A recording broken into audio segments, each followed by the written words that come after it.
Good evening, good afternoon, ladies and gentlemen. Welcome back to Monday Mashup. We missed a few over the last couple of weeks just due to being busy, but we're back and better than ever. It is Rivalry Week, meaning we're not going to recap last week's game due to the fact that it felt very bye-weekish. Not a lot going on. That could be disrespectful to some teams. That's fine. Do with that with what you will. But the week that we love college football for is here. It has arrived. It is Rivalry Week. And maybe I'm just kind of in that media world and I'm buying into it, but it feels like out of all the rivalry weeks we've had maybe in the last 5 to 6 years, this one carries a ton of implications. You've got ACC championships on the line. You've got playoff berths on the line. You've got 4 teams in the SEC all up for the SEC championship. We are going into the last week of the year, and we don't know who's going to play in the SEC championship. And it could also impact who's in the playoffs. Who's up for these SEC championships. It's going to be a wild weekend. It starts on Friday, Black Friday. We've got Thanksgiving. It's going to be a busy week.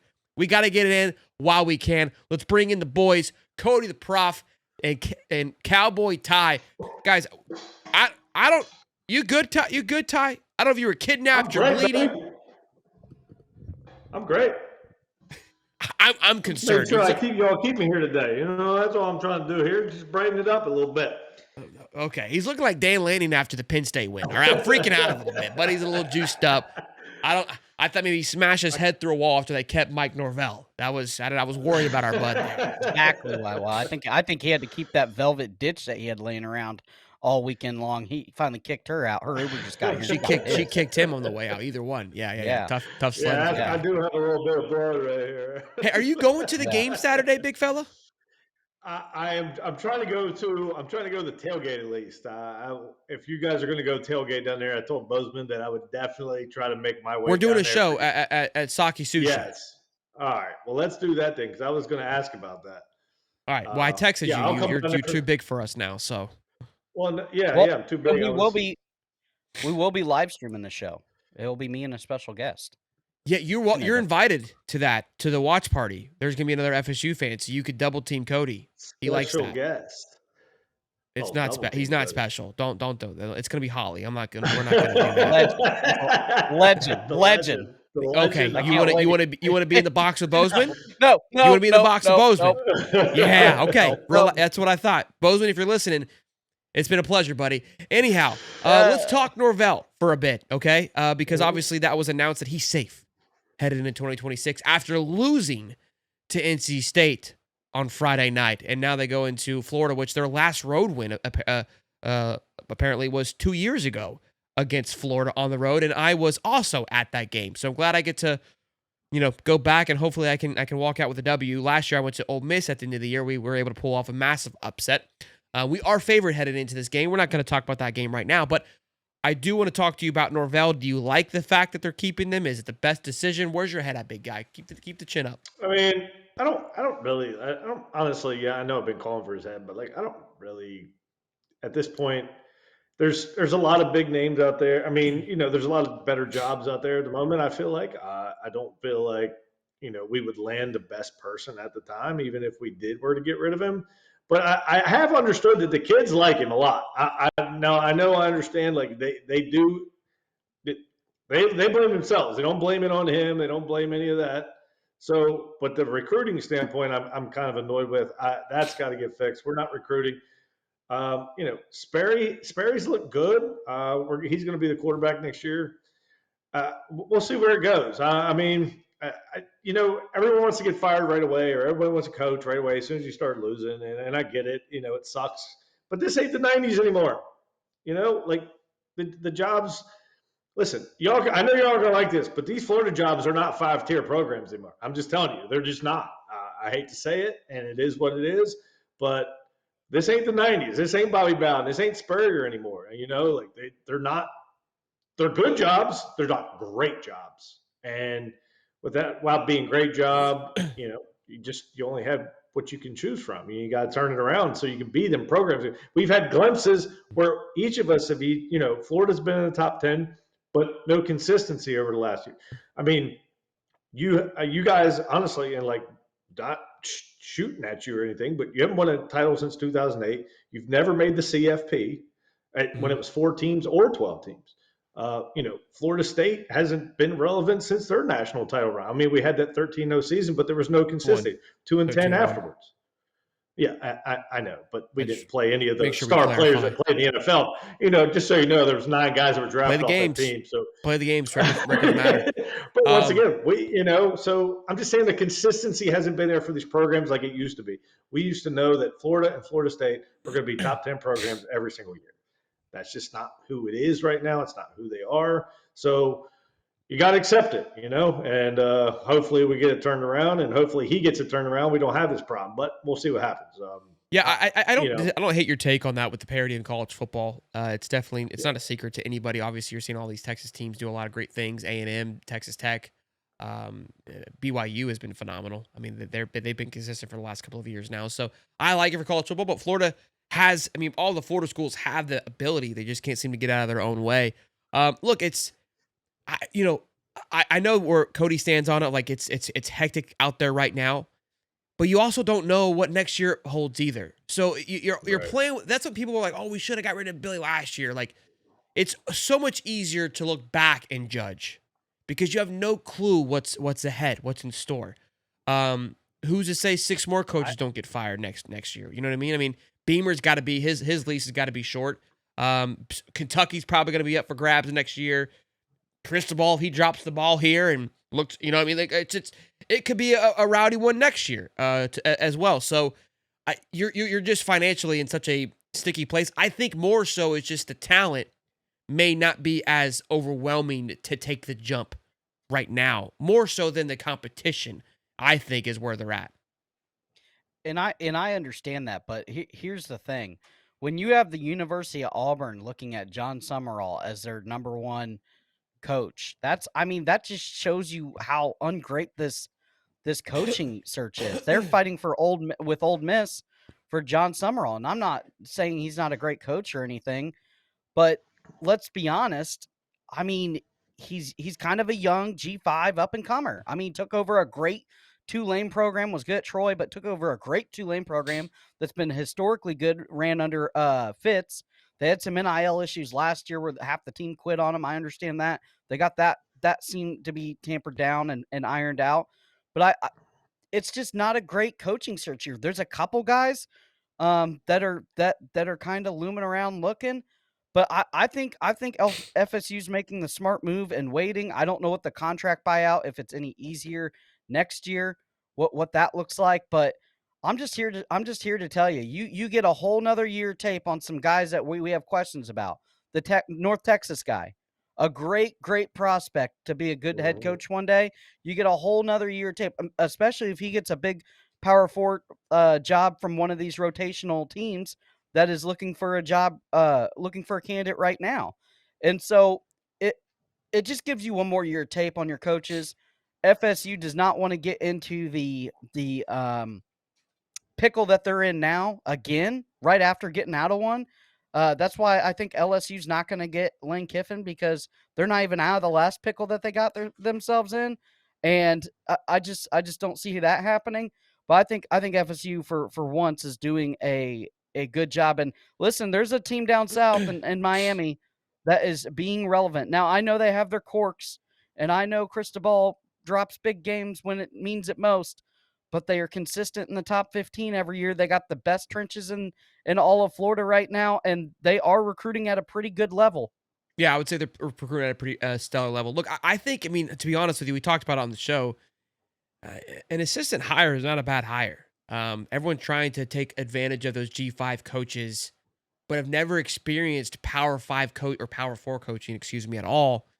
You're taking a massive risk. Even if I got another year of the guy at North Texas, I mean, there's still a lot of things unknown there, where that assistant that's been under Kirby for 5+ years. Well, what Fran Brown's been able to do at Syracuse, obviously had a rough year this year, didn't really go his way, but that's what you're looking for. And those guys are always there, because if you're going to try to steal a coach, you're going to run into what Florida's trying to do. And you've got to find an assistant. I think they're there. I think it's just the money thing for Norvell. But you have to also look. There's a couple coaches that we have red flags on because they haven't done it with another quarterback, and they will have to do it with another quarterback this coming year. Sure. That you're going to get tape Well, on. all those That's guys are Clark up for Lee. extensions. That's the other That's part Clark. of it. That's fine. You can buy him out of the extension. It is what it is. That's Clark Lee. That's Brent Key. That's some of these guys that have been attached to this one quarterback and has only flourished under one quarterback. And I think FSU knows what that feels like right now under the Jordan Travis. I mean, he's not very good without Jordan Travis. And I think maybe they have a Clark Lee lined up. Maybe they really like Brent Key. But he was their Clark Lee. Honestly, they kind of went and bought him after that. They signed the extension when he got hot. Exactly. Well, and so maybe they're saying, hey, if Clark can do it with another quarterback, let's see what happens. Hey, if Drinkowitz doesn't go anywhere, let's see what he can do one more year. Hey, let's see if Brent Key's program falls apart. After the Haynes ACC King could be open for taking too. I mean, if you can't necessarily sleep on that. And I will say this, even with Norvell still, I think, did a pretty kick-ass job in the portal, all things considered. The problem with living in the portal is not everything is cohesive, and that's what you run into. But he's had success. We don't have the explosiveness on defense. Like we don't have the edge rusher. We don't get the pressure off the edge that you just need to find. You have to have pressure in this game, and we don't have that. And it's so noticeable to me when I watch it on the field. That's like when I saw the Alabama game, we went up front. I was so shocked. Yeah, it was beyond that's why belief. I had you guys being one of the best, just how you flew around on defense. Right. I was thoroughly impressed. Right. I was like, look, offensively, there's some holes, but man, that looked like that 2023 or whatever that was that you guys missed the playoffs. That defense. That was a good defensive team, and then Jordan Travis won you some football games. But look, let's move on. We got a big rivalry week. We got a lot of games we got to talk about. This one's an interesting one. Pitt absolutely throttles Georgia Tech, which I hate that. I was really looking forward to seeing Haynes King. I think they have a good football team, but kudos to Pitt. After just getting spanked, I'm talking bent over, pants pulled down, look at the fingers and just go pop by Notre Dame. Maybe they really didn't give a damn about that game because they looked like they were large and in charge against against Georgia Tech on Saturday, and now have put themselves in the driver's seat to play in the ACC championship. All while all of this is happening, there are 4 teams ahead of Miami currently, right? Yes, 3 teams, because we'll say Georgia Tech, but I'm pretty sure Georgia Tech's ahead of them, to go to the ACC championship, which gets the automatic bid. However, I'm still seeing Miami's stupid-ass orange and green logo as the 11th seed. Pisses me off. So this game's personal for me because they're assuming Miami wins this game, that SMU is going to lose to California, who just fired their coach, and Virginia is going to lose to a coachless Virginia Tech this week and allow Miami to get in and then win the game. That's what they're assuming here in these college football playoffs, which is absolutely gross. So I hope Pitt does what Syracuse did to them last year, puts them in their place, throttles them, and goes off to the ACC championship, and they'll be a fun team to watch. I think they'll give some fits to whoever they play first round, and really, if they play Ole Miss, buckle up, boys. Could be an interesting one on how that defense can throw them around. Offensively, though, I don't know. I mean, they're able to hold the one-trick pony. What do you think, Cody, about this Pitt versus Miami game heading into this week? Boys and girls, ladies and gents, this show is brought to you by, of course, Prize Picks. It's the holiday season, the best time of the year for sports, bowl games, basketball matchups, playoff pushes. It's all happening at once. And while you and I are out here making decisions every day, what gifts to buy, what to eat, which game to watch, there's one place where it feels good to be right, and that's Prize Picks. And now, with the new Stack'ems, and I'll tell you what, you boys and girls know, I'm a Stack'em slut'em, okay? I love being able to pick 2 different columns for one guy. And that guy Monday night, C-Mac, baby. Let the man cook. Little reunion versus the Panthers. I love it. Give me more than 29.5 receiving yards for C-Mac. And then, of course, you know he's going to pop one into the tutty. I mean, those things, those are gimmies. They're always gimmies. But the reception yards, love me some of those. Then T-Mac. I might be biased here. I might need a big night from the kid for my fantasy lineup, okay? That's besides the point. More than 65.5 receiving yards for TT, okay? Bryce Young, I got nobody to throw to. He's been hitting that boy all season long. Why do I know this, Sheldon? Because I'm on the verge of making the playoffs. okay? And TT's keeping us alive. He's going to keep you alive here this weekend. New feature alert. PrizePicks now has early payouts. If your lineup gets off to a hot start, you may now have the option to cash out those winnings before the game even finishes. Huge. I've been there. Trust me. Would have loved it. And is your fantasy season already over? I'm hanging on by a thread. But some of you might be done. Your team's cooked, but with PrizePicks, I don't have to wait until next year's draft. PrizePicks lets you play fantasy every week. Pick your favorite player and win when they hit their projections every week. No draft required. So there's some of you on the outside looking in. Have some fun. PrizePicks.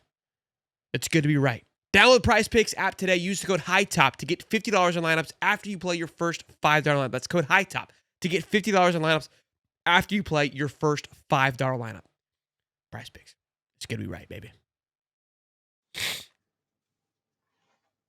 I think for the first time in a long time, Miami has to make history, and they gotta win the big one to get into the ACC championship. They don't even get in if they win. Hold on, Yeah. I think there's the calculation to get them in, right? If some teams lose, Yeah, but they're not. They have to win. I saw a Virginia has graphic- to lose to Virginia Tech, and SMU has to lose to Cal, and I'm pretty sure Georgia Tech would get in over them currently, and Georgia Tech would need to lose to Georgia as well, Georgia, which is because then possible. their overall record would be less than Miami. So here's the thing: you need a miracle to happen, and that's for your coach to actually win a big game when it matters, and then you need a second miracle to happen. And that is those teams to lose. And then you need a third miracle to happen. And that's whoever you play, you actually beat them for your first ever ACC championship. And I don't see it at all. Wild. You're hoping on 3 Hail Marys and a prayer. You got a better chance of finding gold bars stashed in your house that you just bought, and you decide to tear down a wall. Yeah, Miami's not going to get in this playoff. They're going to win this game, but they're not going to make the playoff. Personally, I don't. I don't think their losses are good enough. I think that I would rather see a Vanderbilt team in there over them. An ACC team has to get in because this is Make-A-Wish. I know, Foundation but what playoffs. I'm saying is I'm already wanting that off. They're not getting it. That's how they're getting them in, Tyler. They're not getting in Well, by they're- just. Yeah, they're saying that's going to I happen. know. Well, I'm saying they're not getting in. I'm done with Miami. Miami's going to beat Pitt, but none of this other stuff is going to happen. I don't believe Pitt has the trenches to compete with Miami. It's But at once again, Pitt. I don't like Carson Beck. It's at Pitt at noon. I understand. I get it. Okay. It's cold. I don't love Pitt. I just don't like them as a team. It's nothing that I don't think they're that. It's not that I don't think they're that good. I just they don't have like their defense is ranked well, but they don't play like the teams they play when they play them like Notre Dame. They just got run over. Now Notre Dame's a hell of a football team. Do not get me wrong. Yeah. I mean, they were up 21-0 without running an offensive play the other day. I mean, that was impressive. But Miami is going to win up front. Miami is going to win the game. But SMU and Virginia are going to take care of business. And whenever that game is somehow going to get into the playoff, and it's going to be what it is. And honestly, I want to see SMU because I think they're very underrated. I think they actually play defense, which I have not really used to them. And Jennings he's got the experience of a CFP team. I would love to see them play. I like Rhett. I want don't hate SMU it. to get in. Yeah, I don't hate and, it. I got Pitt by a get, lot. I think they bring out the I old think hard steel hats and not get it done. I think we love see a Miami in the Beck. game. I think we can definitely see a 3 or 4 INT Beck. Well, you could see that, and I'm not putting that out there. But if it's like that, I think Miami wins. If none of that stuff, Yeah. Listen, if that Pittsburgh defense gets a pick early, it's cold. They get after Beck. It's like once he throws the first one, it's like watch out, they're coming. They're coming your way, hot and fast. That's true. He gets a roll. I hope Pitt wins. I just think Miami. I think Miami's better in every aspect. They have more talent. They have better up front. The only thing I don't take is their quarterback. I would take the freshman. Pitt, Miami, Pitt. Is that where we're at? Yep. I'm in Miami. Miami to win. Yeah, Pitt, Miami, Pitt. All right, Mississippi State, Ole Miss, the Egg Bowl. this is big for multiple reasons. I mean, especially for us Florida fans, we're gonna be watching it. We're gonna have a watch party actually at noon for this one because it's gonna be so electric. Because I think that it could really make a big decision for Lane if they lose this game. And although I believe Ole Miss is more talented, there's just something about this Mississippi State team. They're grindy. They're like your old fashioned Pitts, right? They're like your Syracuse. Like they'll ruin your season. They've got the ability to get it done. Blake Shapen, if he just decides, it depends on what Blake shows up. And Levy's a hell of a coach. I like his grittiness. They've done a good. We talked about it earlier on in the season. They did a good job from a Mississippi State standpoint of getting some help in the portal. They're not where they need to be. Like, let's not get it twisted. But if you let them hang around, they should have won that Texas game, right? I don't know what happened there, but if you let them hang around, they know how to win. And Ole Miss has shown to let teams hang around. This place is going to be obnoxious. It's becoming one of my favorite rivalries to watch, just because these two teams have. Ole Miss has gotten a little bit better, so there's an opportunity to ruin somebody's season. It's not just two shitty teams going after it anymore. It's going to be a fun one. And hey, more Cowboy boys. All right? That's where I'm going to be on Friday at noon kickoff. Ty?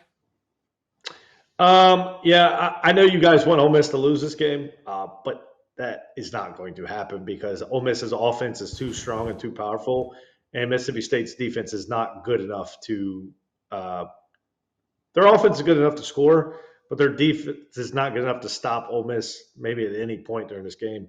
Lacey, the running back, he's going to have a field day against that front, running the football. And Trinidad, I mean, he is what he is. I mean, he's done nothing but put up numbers since he's taken over, starting quarterback job. And it wasn't like he took over for a bum. I mean, he took Simmons' job. I mean, we talked about Simmons being a good football player. Trinidad is a great football player. This offense is really powerful. I don't think Mississippi State can hang with them in that situation. But honestly, this game's all about what happens at the end of it, because from what I understand, Lane Kiffin's making a decision after the Egg Bowl. So that, to me, is more exciting than the Egg Bowl. So I'm very curious to see what happens. Well, it's Saturday. We'll see. Yeah, right. Cody? Yeah, I think with just Lacey alone, they can just, turn around, hand the ball off to him, and he's going to just sconch that Mississippi State defense. Plus, I don't want Brandon Walker to get any relevance of happiness. I really like seeing him down and in the dumps. So let's hope that they win. Ole Miss wins. What? And then Lane Kiffin comes Kid, to Florida right after. You better bite your tongue, brother. You better put the ego aside and let Brandon have himself a day so we can have ourselves a year. All right? Absolutely not. No, I think it's going to be a high-scoring game. And with rivalry games, you kind of got to throw everything out of it, like the records, what they've done, who they've played. It's probably going to be a hard-fought game. This is probably going to be a high-scoring game. I say that and watch it be 7-3. But I think I like 28-24, 35-28. I think it's going to be higher than that. I think it's going to be like 35 42, 35-42, something like that. I think you get some serious touchdowns going on. And Mississippi State, again, with Blake Shapen, depending if you get Dr. Jekyll or Mr. Hyde, he can score with anybody. They have enough threats on the wide receivers. And Ole Miss's defense is not very good. They got holes everywhere. So it's one of those things. Yeah, it's been getting better, but I don't know. I saw Florida receivers just run right past their DBs and scorch them. So I don't believe in that defensive back room for Ole Miss. And I think Mississippi State and Levy, a guy that can dial it up. I think it's going to be, Ole Miss might want to run the ball just to keep Levy and that offense off of on the pine over there in that defense on the field, just so they can manage the clock a little bit more. Because I think Mississippi State can score just as at-willingly with Ole Miss against their defenses as anybody. So it's going to be very interesting, their game plan. But Lane Kiffin has shown that he's not scared to run the ball either. Well, Lane's all gas, no brakes. I mean, if he runs it, he's going to run it fast. If he throws, he's going to throw it fast. So, either way, he's going to play fast. Both teams where Mississippi State played that against us as well, too. Iron Bowl. This is always somehow becomes a classic. I don't know how they do it, but it figures its way out, and it's shaping up to be a classic once again. Deuce Knight burst onto the scene. 9 carries, Didn't we say 162 that? yards, and 4 touchdowns. Could you imagine Hugh Freeze just sitting on that? I mean, Why? I talked about Why would he you? had his third best quarterback playing starting football. Like Ashton Daniels is better than him. Deuce Knight was better than him. Like what is Hugh Freeze doing? What he didn't follow the professor keep your job plan very well, didn't he? I said you started out with old boy. That gets rocky. You let the fans put you in the hot seat. Then you throw out the shiny 5-star freshman Deuce Knight. It's the Billy Napier Express. You throw him out to save you another season. And Hugh Freeze decided to sit on it. And the next guy was like, "The hell with that! I'm trying to get me a job, son. I'm putting Deucey out there." The spread is five. Is, the spread's 5.5 here for this Iron Well, Man. and Alabama cannot stop a running quarterback. I mean, look at the teams that have beat them. That's what I was about to get to. Ty's They got they do not know what the super veer. They can't stop the super veer. Well, let me ask. So I know that they benched Daniels last week to keep his red shirt. Now I don't know how many games he's played in. I don't understand. Or are they planning on just rolling Deuce Knight the rest of the way? I mean, I haven't heard, but I can't imagine that you're not going to after. I mean, I know he was playing Mercer, but let's not get it twisted. I mean, he was out there. He looked the part. I mean, he was as athletic and just. If he like doesn't start, it's going to be an itchy seat. It's going to be an itchy seat. It's going to be a short leash for whoever's in front of him too. The only reason they put Daniels on the bench was because he wanted to keep it. They wanted to keep his red shirt. But my point of it is like, does he have one more game in him or does he not? I'm not sure. But regardless, I would love to see Deuce Knight against Alabama, and I would love to see an upset. I would love to see Alabama miss playoffs. And Bama's obviously trying to play for an SEC championship. Right now, it's Georgia A&M. Bama has to win and things have to happen, right? But if Bama loses, they're out. They're done. They're out again. I know. Yep. Right there. They're done. On the outside looking in. And there's been some chatter about the board. Y'all heard it? But who are they going to go hire? You know what I mean? Like they're not going to go take anybody that's on the carousel. I think maybe that's what FSU said. We're going to bow this one out. We hear some shit. Sark's leaving Texas.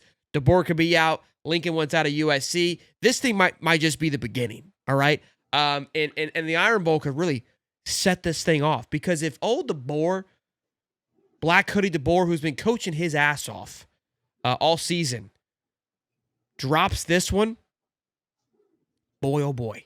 Boy, oh boy. We were talking about hot seats. You can't fire I think he loses. Already. I do. I think Auburn wins. You can't fire DeBoer already. But let's play a quick game real quick. All right. They were trying to fire him last year, Cody. 9-3 last year. Yeah, but that's Alabama fans, man. They're just out of their mind because they've had Saban for so long and they expect way too much out of people. I mean, come on. It's one season. He don't even have his guy. I don't know. To me, every coach deserves 3 years in their life. He misses it this year. He's headed into next season with some heat. Just going to let you know. I believe that. I say that, yes. So if they lose, they have to drop out. And so let's just say a natural shuffle occurs. Then BYU goes to, let's assume BYU plays UCF. BYU bumps up to number 10, right? Okay. Vandy goes to 11, but we know that 11 and 12 spot don't exist because they go to G5 and then in the ACC team. However, Ole Miss loses. How far do they fall? Do they get kicked back to 11? I think Ole Miss is in regardless. They lose. So if they lose, I disagree. Right, I think they're in. If they lose, then they're going to drop behind Texas Tech, Oklahoma, Notre Dame, and then BYU would have to jump up to 9. And if Vandy, which we're going to get into, beats Tennessee, could they be jumping? Like it's going to be because then Vandy has some great wins and some solid losses. Ole Miss then would have a good Georgia loss and a not so good Mississippi State loss. I don't think they don't get in. Well, but you don't want to play with fire. Hold on, because if Lane Kiffin leaves and they do suspend him for the rest of the season and not let him coach the playoffs, and they lose to Mississippi State, you can't put in a coachless Old Miss over a Vandy or somebody else. You can't do it. We call it the Travis law. Now, if Bama wins and Ole Miss loses, then they're definitely out because there's 4 spots behind them, and it's Texas Tech. Now, Oklahoma has to beat LSU. Notre Dame, Bama's at 10, and then BYU's at 11, Vanderbilt's at 12. So they're gone. Ole Miss would be cooked if they lose that game and all those teams win. Dude, it is a wild weekend here for the playoffs, for rivalries, for SEC, ACC championships. The only thing that has not much excitement, I would say, is probably the Big Ten. Ohio State plays Michigan, but Michigan can play their way in, maybe. They're at 15. Could they play their way in? Michigan's going to beat them. Ohio State's going to lose to Michigan again. I can't believe I'm saying it, but they're going to lose to Michigan again. Whoa! I love it. I hope so. What a weekend. Yeah. What a weekend. I love it. I love it. Yeah, and we're off all day. And we're off. But, when I look at this playoff, I think this season is going to be one of them outlier seasons where we don't have to discuss any 3-loss teams. Like, it's all 2-loss teams, and now we're fighting who's that best 2-loss team, And I don't think this is going to be the normal, but it just happens to be what it is this year. It's fun, it's exciting, but there's going to be some good teams that get left out, and that sucks. But I think Ole Miss is in regardless. I think they've done enough. I don't think losing your rivalry game is enough to kick you out. That's my opinion. Even if they lose, I don't think they lose. Ole but Miss? If they do, I don't think they get kicked out. I don't think they'll get but kicked out. here's what happens. If they lose and everyone else in the top 10 wins, where do they go? You can't bump them to 10 and put them ahead of a 1-loss BYU. You just can't do it. So BYU's got to get in because their only loss is to Texas Tech, who's going to win the Big 12. But right now, and they're on Texas the outside. It is a national title contender. They are a national title contender. No doubt. Texas Tech is not who you want to mess with right now. That defense is insane. I couldn't agree more. Offensively, not as explosive as they were earlier on in the year. But, dude, it's gonna be a while. Again, Michigan could play themselves into it. They could. Like, look, being at 15, you take down the number 1 team in the country right at the end here. I think some things have to happen, of course, right? But that's a 2-loss Michigan team with a monumental win at the most pristine time. And I'm almost positive that they would make the championship game if they were to beat Ohio State. They would play Indiana. They have 2 losses. In the Ohio State game. has no losses in the Big Ten. But they would. Michigan lost to Oklahoma. Michigan has 1 loss in the Big Ten. Yeah, so correct. I don't know who would get in that shit. situation, but holy shit! And then they really could get in. Correct. Holy then they could just play their way in. Yeah, it's Could wild. you imagine they win the Big Ten, then Ohio State, Indiana, Michigan bumps their way in, then Ole Miss is definitely out if they now lose. You got to kick someone else out because Ohio State's staying in no matter what. Holy shit! So we could have some definite wild things happen. Is it not the greatest rivalry? Could it not be one of the greatest rivalry weekends of all time? Like, yeah, I'm not just blowing smoke at my ass. This is what we've been talking about for years. It's always great. We've been talking about this for years. It's a rivalry weekend was kind of like a rivalry weekend was like a nostalgia thing where it was like built up on like just the bitterness between the teams, which is true. Now you have your most hated opponent that you get to go knock out of the playoffs. Yeah, now there is monumental value to it. It's not just how you get to talk shit to this guy for the next year. I get to ruin this guy's life. If you're a college football fan, and Michigan has been Ohio State's daddy, okay? And if they could come in, beat them, win the Big Ten, and get in, oh my gosh. Cinema. They're getting better. Bryce Underwood is getting better. Give it to me. Give it to me. Well, Ohio State's 2 best receivers are still a little dinged up. I don't think they're 100% either. Oh my goodness. We have ourselves a weekend, boys. I cannot wait. Cody just poured it up, so let's go ahead and let's do the nonsense here, boys.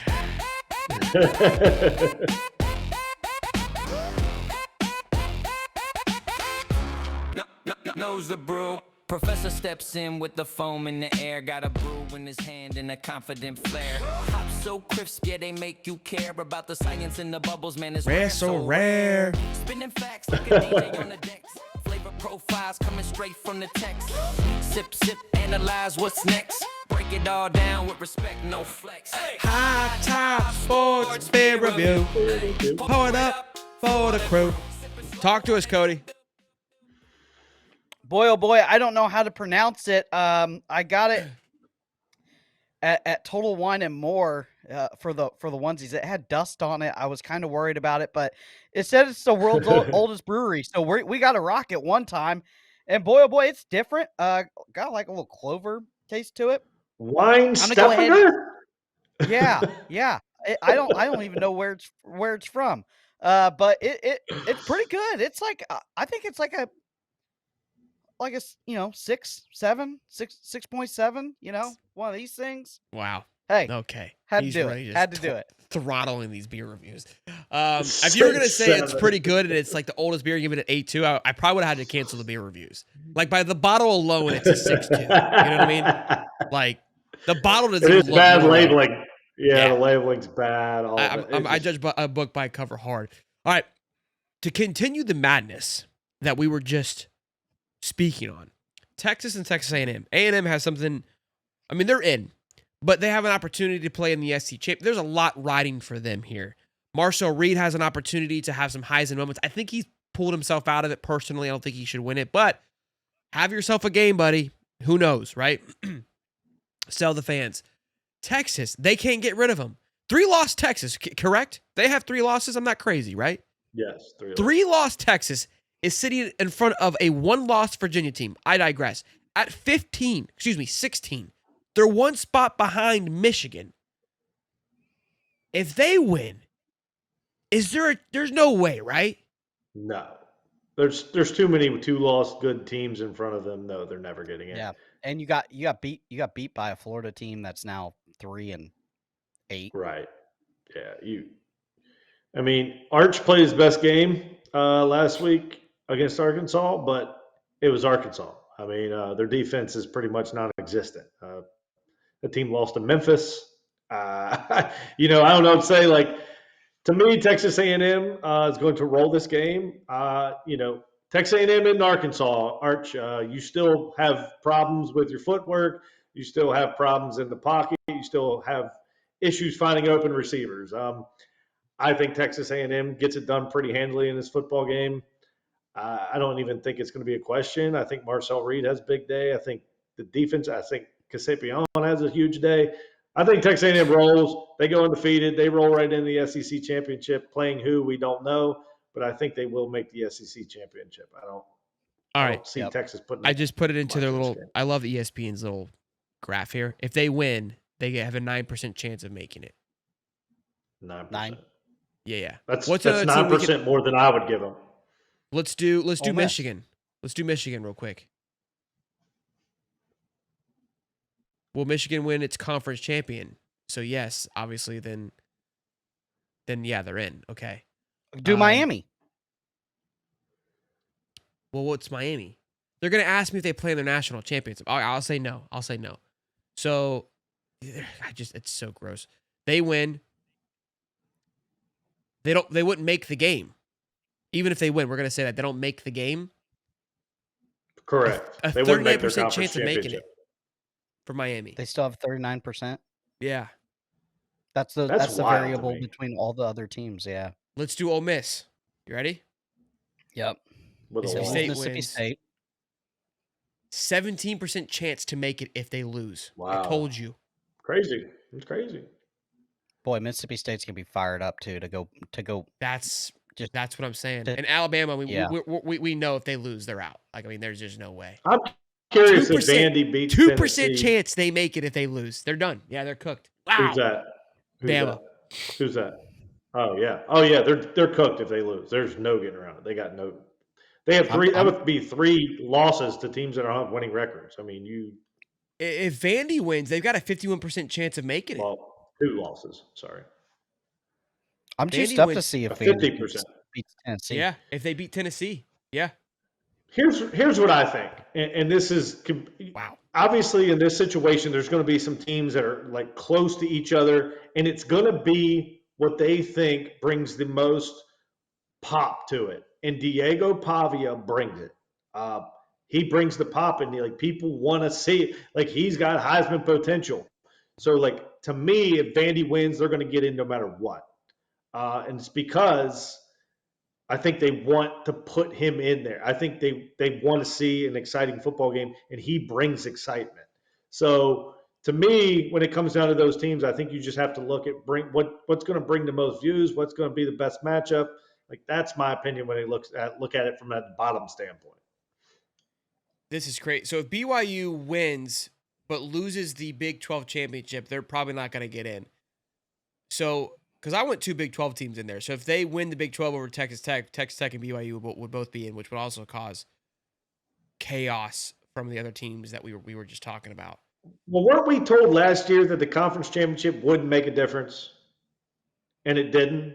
If you We were told lost, that. I think if you're lost, So and you were in okay. it. So if Correct. you're in the top 12, you can't be removed from the top 12 if you Yeah. lose. I got you. Right. Kind of like can the win Georgia thing. You can move within the top 12 like SMU did, right? But you can't be removed from the top 12. Yeah. Correct. You can buy. We You call can that win the your Kirby way. law. You can call that the Kirby law. Yeah, you can win your way into it. Obviously, like Clemson did. Clemson won their way into it. Michigan would probably win their way into it. BYU would win their way into it. But if you're already in the top, now again, you could be 11, and you understand 11 and 12 isn't a secured spot because those two Correct. spots are given up. So it's really the top 10. It's not the top 12. It's the top 10 is where you would want to be. And that's why I keep pounding the table. Hopefully, somebody is listening at college football or the NCAA or whoever wild makes card these game, rules. yeah. We got to have a wild card game, dang it. Because it's not fair for the 12th ranked best team in the nation just because they, maybe they lose the playoff game or the SEC championship or Big 10 or whatever championship, and then they don't make it in. They're only, they're kind of penalized. I say just take the Power 5 conference champions and then put everyone else down in the order. Like, let's get rid of this G5, and if they make their way into the top 12, then let's put them in. Like, that's simple.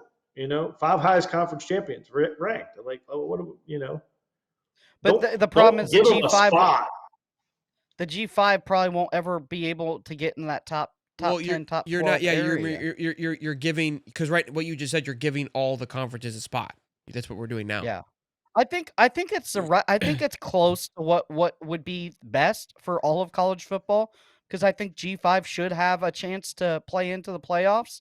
I think that's fair. They really can't. I think some of them much do. about I their don't think you should have 2 losses and get in.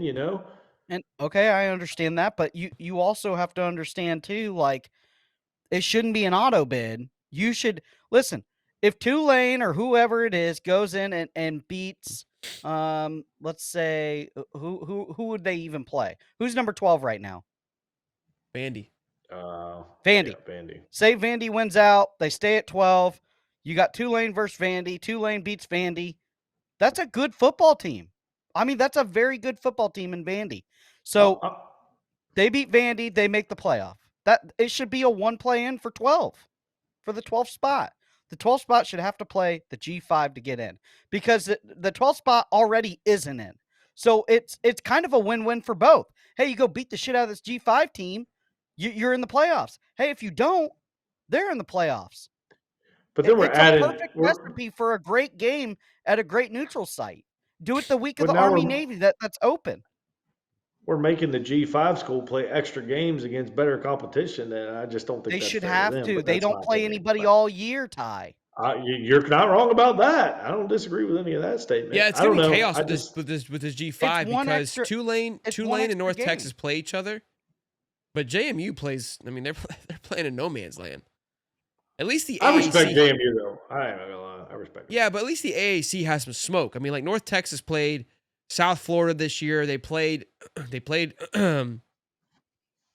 They played South Florida. No, they played Army. They played Navy. Those are some respectable schools as of late. UTSA, they've been pretty solid. They played Washington State. It's not been atrocious. I mean, compared to JMU's schedule, but in Tulane, I think it's pretty healthy schedule. They played. The Memphis obviously was a good one. Yeah, their schedule has too. They played Ole Miss and got throttled, but yeah. They played Duke. They beat Duke. Not horrible. Yeah, I don't know. Vandy, Tennessee, though. I mean, Tennessee looked. I mean, we can't say Tennessee looked good against Florida. They did one play. Vandy's got to throttle them here. Diego's got a Diego, and I think they do. I'd love to see it. I think they do. I think they wear their asses out, and I would love it. Go win that bitch, and let's make this thing tough on the boys, because if they win this, Vandy's going to be sniffing their way into that thing, and it could get interesting quick. I think if Vandy wins, they get in no matter what. That's my opinion. I think it's a good win at the end of the season. Who do you they bump? Have a bunch of solid wins. Who do you bump? I don't know. I don't know. But when I saw the playoff, I saw Utah was in this thing that was a projected in not too long ago. So I don't think know. that's them winning the Big 12. Okay. Well, I mean, they said week 13 projected, and I'm pretty sure I saw Utah in that top 12. Now you can go look at it if you want, but it was on ESPN. I could be wrong about that, but I'm pretty sure I saw them in the top 12. So right now, this person, as of this was 10 days ago. That's not going to do me any favors. No, they had a projected one on ESPN. I saw it this morning. Oh, week 13. Here we go. I got you, big guy. Quit yelling at me. Come on.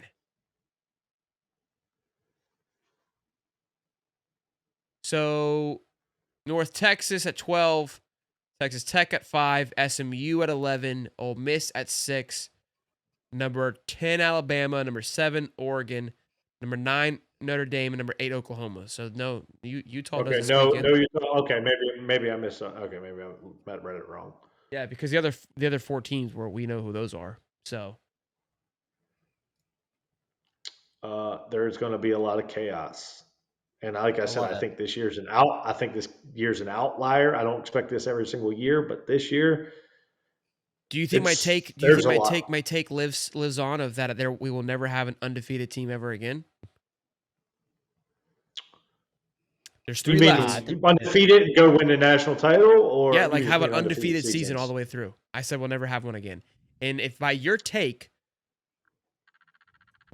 by what you said, if Michigan makes it in, then there's 1 team left, and that would be A&M. So we no joke, by the start of the playoffs could have no undefeated teams left. Correct. And at best case, we will have 2 teams, because if Ohio State wins, either Indiana Ohio State play, so that'll be 1, and then you're down to Texas A&M and one of those teams. And A&M has to play in the SEC championship. I think someone at some point will have a monster team, and they will all click, and I think they will just be dominant. And I think you will see an undefeated season, but I don't think, there's been some dominant football teams. Like the LSU team with Joe Burrow was a really good football team. That FSU team with Jameis Winston was a hell of a football team. There's been some Miami teams, but these were all recruiting ones too. There weren't nils involved. So I do think at some point you will get all the players in the right place, and I think everything will just work, and you'll go undefeated. And they'll be like, I don't think it's something that, I think it might happen once in the next 10 years. I just think there's too much parity. I think it's too level.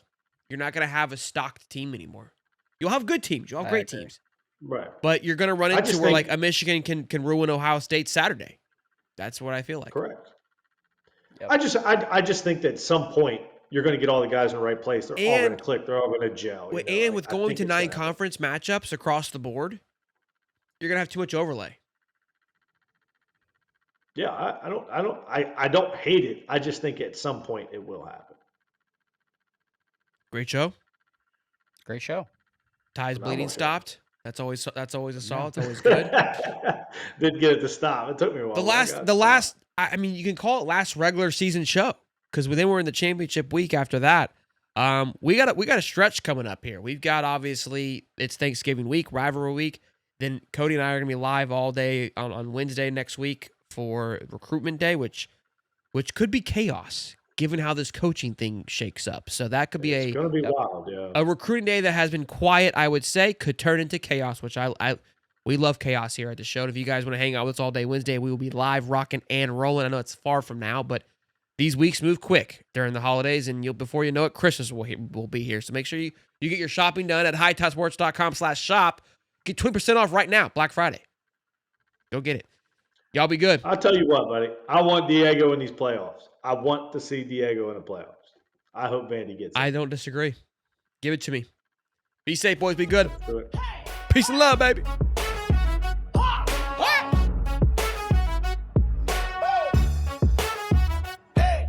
It's Hightop Sports where the text don't miss.